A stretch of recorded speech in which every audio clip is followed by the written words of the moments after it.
Hello everyone and welcome back to another video on the channel. And today we're going to be reviewing Mean Girls, or a double feature of Mean Girls and The Beekeeper, starring Jason Statham, and of course Mean Girls being the musical remake of the original film from 2004.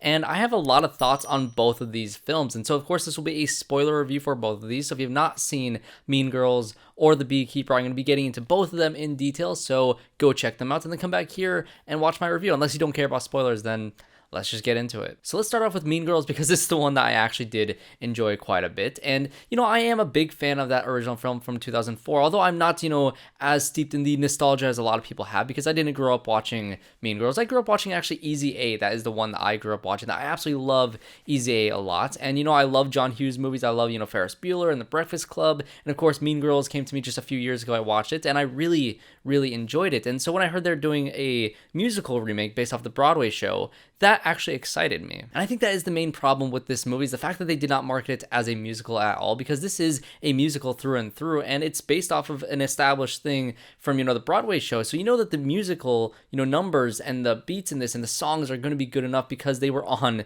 Broadway. And so the songs in here, if you're a fan of musicals, it's really good. I really liked all the music in this film. There are a lot of good songs, but there's also a few really, really standout songs. Probably my favorite songs were the revenge song that Ali Carvalho had in this film, along with Jaquel Spivey as Damien and Janice. And I love those characters from the original, but here, honestly, because of their songs and because of their, the performances that these actors bring in this film, honestly, I haven't seen Mean Girls in a few months, but I really like these two, probably even more so than the two in the original film, because I felt like they had a little bit more to do here, and I loved their songs. And again, this is a musical. It's going to live and die by the songs, and they, start off the movie with their first, musical number, and, they have a lot of great songs within this movie itself. And also, you have Renee Rapp as Regina George, who is phenomenal in this film, and her song, the I Am Regina George song, her introduction in this film was also another great standout. The reprisal of that song later on was also great. There's also a great song from Angourie Rice about, how she is stupid at love, and that song I also really, really did like as well. But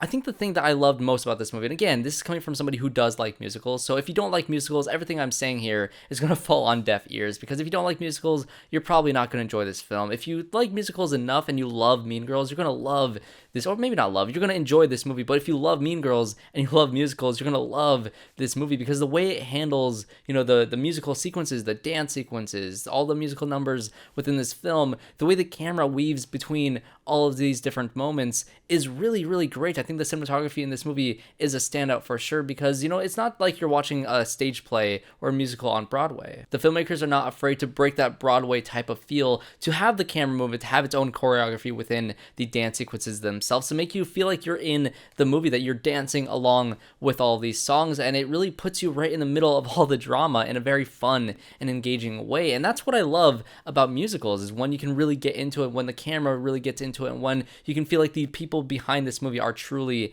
having fun, whether it's the people on screen being the performances, or the people behind the camera moving the camera around, or the direction, or just the fun nature of this film. I think that is the thing that I loved most about this film, is the look of it, the musical numbers, and everything around it being a musical, which again, if you don't like musicals, you're gonna hate everything that I'm saying here. And when it comes to this being a remake of Mean Girls, if you had a shot-for-shot remake, kind of like the trailer kind of pitched out to be, you're gonna have the people that are gonna scoff at that idea, because this movie can't replicate the magic that original film had, because it doesn't have Lindsay Lohan, although she does make a great cameo in this film. I absolutely loved her being the head of the decathlon, competition at the end of the movie. A great cameo here. There's also a few other cameos throughout this movie, but I think that is the most notable one here. But, Lindsay Lohan is not the lead of this movie like she was in the 2004 Mean Girls movie. You're not going to have Rachel McAdams in her most iconic role playing Regina George, and although Renee Rapp really does make this role her own, especially in the musical numbers, when they're kind of replicating the things that you've seen before in that 2004 film,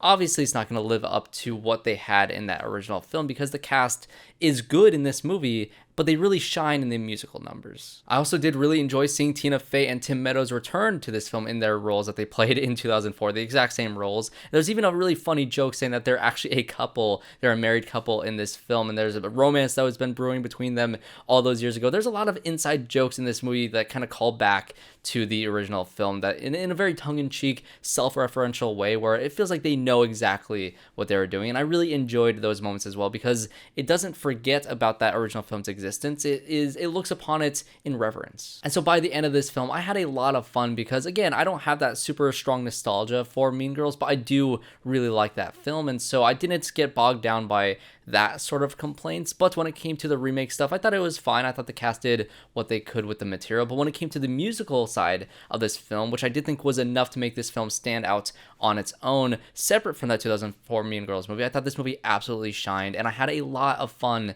watching this movie because the jokes still land. And when you take those jokes that were great in 2004 and you weave them in a musical number type of way, and you have those familiar jokes told in a new way, in a fun, interesting twist like they're pitching this movie to be, I think it really does work. The audience that I watched it with seemed to really enjoy it as well. And I think if you're on the fence about watching this movie and you didn't care about me spoiling a couple of things in this film, you're going to really enjoy it because it is exactly the same story. That they didn't really change anything story-wise. The story is pretty much exactly the same as you know it. But if you haven't heard the songs yet on Broadway, you're going to have some fun with those songs, again, with the caveat of it's a musical. And if you don't enjoy musicals, you're not going to enjoy this film. So that's going to be my review for Mean Girls. But let's get into the next film here for the video. All right, let's talk about The Beekeeper. Again, spoilers. The spoilers are going to be more so for this film than it was for Mean Girls because there honestly really wasn't a lot to spoil about a remake of a film that really doesn't change too much about what it was. But this time we have The Beekeeper starring Jason Statham, directed by David Ayer. And this is a film that I was not planning on seeing this, if I'm being completely transparent, but I thought it was kind of funny that, you know, the Oppenheimer Barbie kind of thing was kind of repeating itself with The Beekeeper and Mean Girls, at least in my mind, which is why this video is titled Bean Girls. But I was not excited for this movie at all. And then I heard that it was absolutely nuts and ridiculous and so bad it's good from a couple people, and that got me, mainly from Dan Merle. I loved his review for this movie, so it got me really curious about going into this thing and seeing what in the world this thing was. And yeah, this movie is absolutely unhinged as hell, and it's not good. It really isn't good, but I had a lot of fun watching it. But first, let's talk about the stuff that I unironically enjoy about this movie, because it's not like The Happening type of situation where it's complete and utter garbage that I absolutely love because I love The Happening. One day I'll review it here on the channel. But this movie has some actually good stuff in it, mainly the action sequences, which is why I think a lot of people are walking out of this movie enjoying it for the most part, because I do think that David Ayer has an energy to him when it comes to the action that is really fun. And, you know, this is kind of a departure for what he's done in the past with movies like End of Watch or Fury that have a more serious tone. And from what you hear about Suicide Squad, how it was like a soulful drama that he was making, but then the studio and the editing team kind of stole his movie, made it something else. Believe that or don't believe that, whatever you will with that entire situation. He makes more serious type of movies. And this movie, I feel like sometimes it had a self-aware, ridiculous nature where it was kind of in on the joke. And I think that is inside of the action sequences, especially when it comes to Jason Statham's character, who is unapologetically going to kill anybody who's in his path in hilariously brutal ways. The entire premise of this movie is essentially a ripoff of John Wick, even to a point where Jason Statham's character is basically a retired beekeeper who becomes a beekeeper, which is really great cover for this character. Really good job hiding your identity here. But, you know, he retired from this secret organization that does the things that the government doesn't want to do on their own. He's an assassin of sorts, a master at combat in every sense of the word. And, you know, he retired from that because he wanted a nice, peaceful life. And he meets this friend of his, this first woman that actually takes care of him and actually cares for him when he's never really had that in his life because he's had to live isolated for so very long. And she gets scammed by these people who essentially, you know, hack her computer, say that she has a virus, and if she,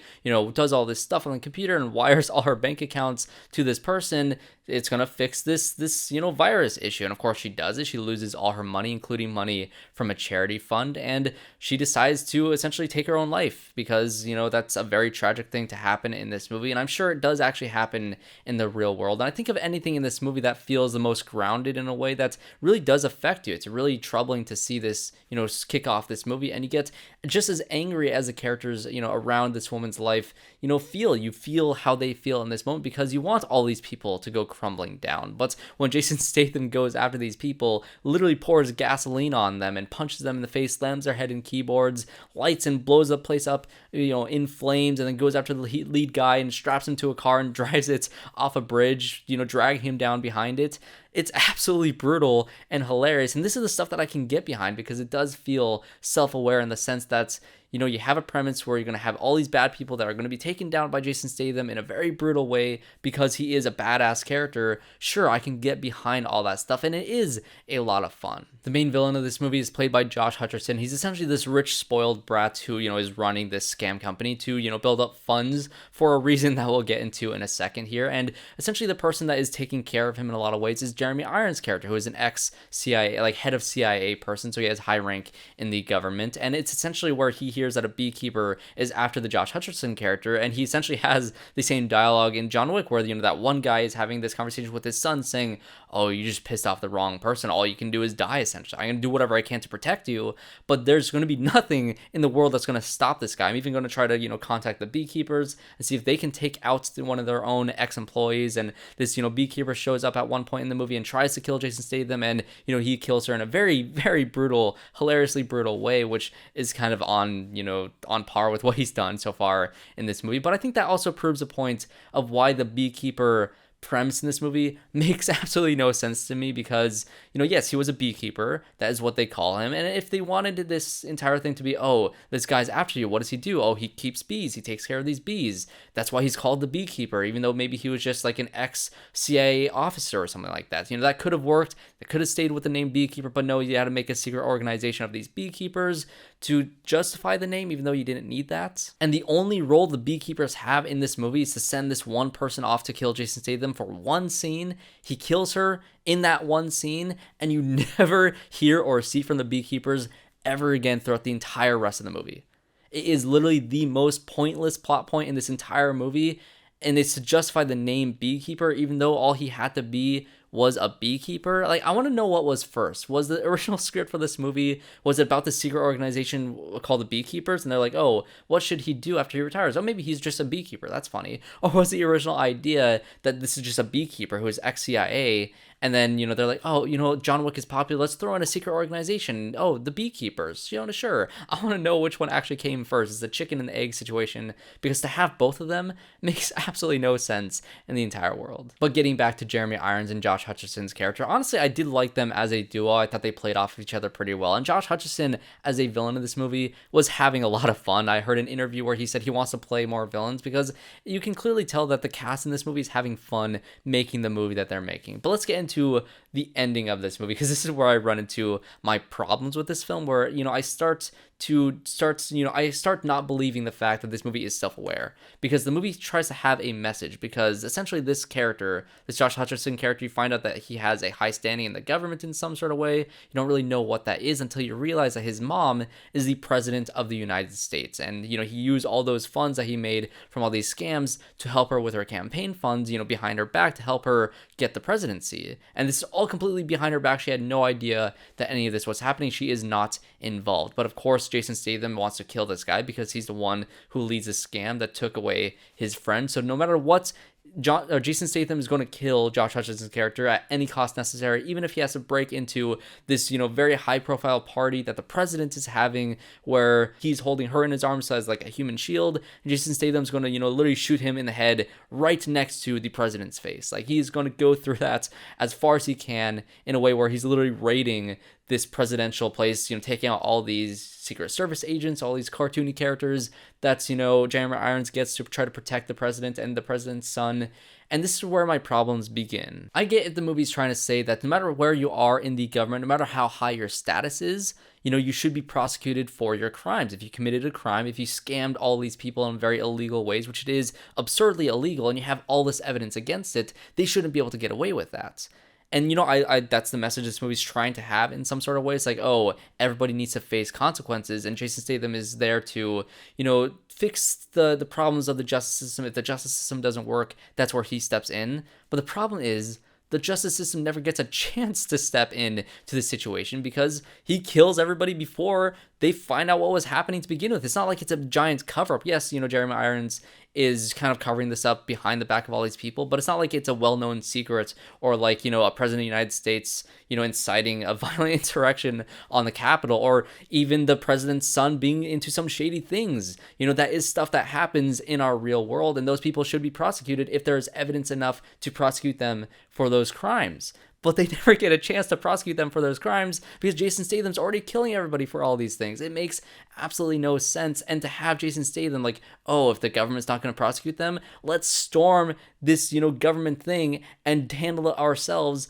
I don't know if that's the message that you want to give out in this type of movie. Like, it has so many conflicting messages by the end of it that it completely fails at saying any sort of, if it wants to say something, whatever it's trying to say, whether it's let's storm this government base and take over ourselves or handle it ourselves, or is it trying to say let's prosecute and, make these people that are responsible for these crimes, let them pay for their crimes. Whatever side that you're on, it makes no sense because they're clashing ideals. And so if this movie had a message, it fails spectacularly at that message. Yes, the action is fun. Yes, that one cartoony South African guy at the end of the movie that is facing off against Jason Statham, that's probably my favorite action scene in the entire movie because that hand-to-hand combat was extremely intense. He was a very cartoony and over-the-top character. I did enjoy that stuff, but I was too distracted by whatever this movie, like, you have to turn your brain off. You have to completely shut your brain off, but this movie seems to want to have a deeper meaning. But again, it's two conflicting deeper meanings that make absolutely no sense by the end of it. And if you just turn your brain off and you don't think about it, maybe you'll have fun with the ending of this movie. But honestly, it was too much for me. It was hilarious. I laughed my ass off because it was so ridiculous. And, when Jason Statham finally shoots this guy in the head right next to the president, she starts freaking out and he literally he yeets himself out of a window to escape. And you have the daughter of the character who was killed at the beginning of the movie who was scammed. You have her. She's the FBI agent that has her own little subplot throughout this entire movie. And honestly, the banter between the FBI agents, their little back and forth was really funny because it felt like they were in a completely different movie. It felt like they had this relationship that wasn't established, but they're just kind of going in with these inside jokes that they have with each other. And honestly, I bought into that. I thought that was kind of funny, their little back and forth. But, she has a gun pointed at Jason Statham and she lets him go, even though he literally just killed the son of the president. And she's an FBI agent tasked to protect the son of the president. And so it's just bonkers, guys. If you're hearing what I'm saying, if you didn't see the movie and this sounds appealing to you, or if you just want to see how insane and unhinged this movie is in its last 30 minutes, go check it out. And also, the movie ends incredibly abruptly. Like, Jason Statham puts on his little snorkel mask to disappear into the water, and literally right as he goes underneath the water, the credits start and the credits are already scrolling. It is so abrupt. But that is going to be my review for both Mean Girls and for The Beekeeper. Both interesting January movies. One surprising hit that is going to do very well at the box office that I did enjoy quite a bit. And one absolutely unhinged and insane action movie that you get every once in a while in January. Both are deserving to see in very different ways. Honestly, this January has been very interesting besides Night Swim, which you can check out my Letterboxd to see my reviews or my thoughts on that film. But that's going to be it for me on Bean Girls. If you did enjoy this review, make sure you guys leave a like on the video and leave a comment down below on both of these movies. Did you watch Mean Girls? Did you watch The Beekeeper? What are your thoughts on both of those things? And like I said, subscribe, leave a like, leave a comment down below, and I hope to see you all in my next video.